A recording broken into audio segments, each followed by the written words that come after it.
برحمتك يا أرحم الراحمين رب اشرح لي صدري ويسر لي أمري واحلل عقدة من لساني يفقه قولي. Assalamualaikum anak-anak. Okey, hari ini kita akan belajar sirah Rasulullah sallallahu alaihi wasallam tahun 3 yang mana tajuk Perlantikan Nabi Muhammad sallallahu alaihi wasallam sebagai rasul. Okey, di dalam pelajaran ini kita akan menceritakan tentang peristiwa turun wahyu di Gua Hira dan dakwah Nabi Muhammad sallallahu alaihi wasallam secara sulit. Sebelum Nabi Muhammad SAW dilantik menjadi Rasul, baginda mengasingkan diri di Gua Hira untuk beribadah. Pada hari Isnin 17 Ramadan, ketika Nabi berada di Gua Hira, maka turunlah wahyu yang pertama daripada Allah Subhanahu Wa Taala kepada Nabi Muhammad SAW melalui malaikat Jibril. Lalu malaikat Jibril telah datang menemui baginda dan berkata, "Iqra", yang bermaksud, "Bacalah." Baginda menjawab, "Aku tidak tahu membaca."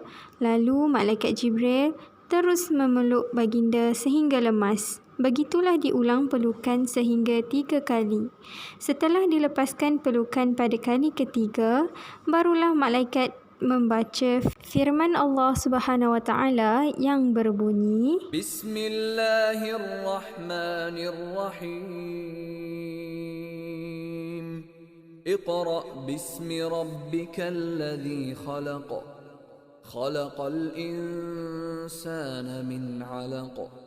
Iqra wa rabbukal akram. Alladzi 'allama bil qalam. Allamal insana ma lam ya'lam.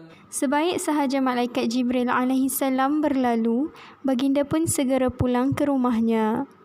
Dalam keadaan gemetar, baginda mendapatkan isterinya Sayyidatina Khadijah dan bersabda, selimutkan aku." Dan Sayyidatina Khadijah menyelimutkan baginda. Baginda menceritakan apa yang telah berlaku ke atas dirinya dan Sayyidatina Khadijah menenangkan Rasulullah sallallahu alaihi wasallam.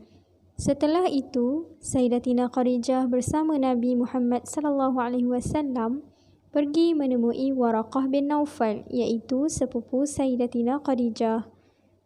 Setelah Waraqah bin Naufal mendengar apa yang diceritakan Nabi, apa yang berlaku di Gua Hira, Waraqah pun berkata, "Sesungguhnya yang menemuimu itu adalah malaikat Jibril." Waraqah juga menyatakan bahawa Nabi Muhammad akan dilantik menjadi Rasul. Setelah wahyu pertama diturunkan, ia telah menandakan bahawa Nabi Muhammad SAW dilantik secara rasminya sebagai Rasul.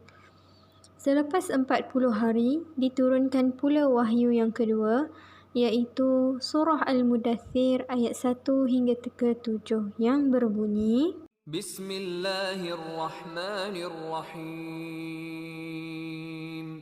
Ya ayyuhal muddaththir, qum fa'anzir, wa rabbaka fakabbir, wa thiyabaka fatahhir, والرجز فاهجر ولا تمنن تستكثر ولربك فاصبر.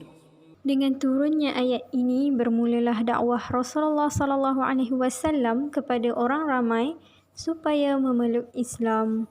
Baginda menyeru supaya mengakui keesaan Allah Subhanahu Wa Taala dan Muhammad sallallahu alaihi wasallam adalah sebagai rasul, serta meninggalkan amalan menyembah berhala, berakhlak mulia dan tabah dalam menegakkan agama Islam. Dakwah pada peringkat ini, Rasulullah SAW menyeru kaumnya secara sulit. Baginda memulakan dakwahnya dengan menyeru keluarga terdekat, jiran, saudara mara dan sahabat handai. Antara yang mula-mula memeluk Islam ialah Khadijah binti Khuwailid, isteri baginda. Yang kedua, Sayyidina Ali karamallahu wajhah, sepupu baginda. Yang ketiga, Zaid bin Harithah, iaitu hamba baginda. Dan yang keempat, Sayyidina Abu Bakar radhiyallahu anhu, sahabat baginda.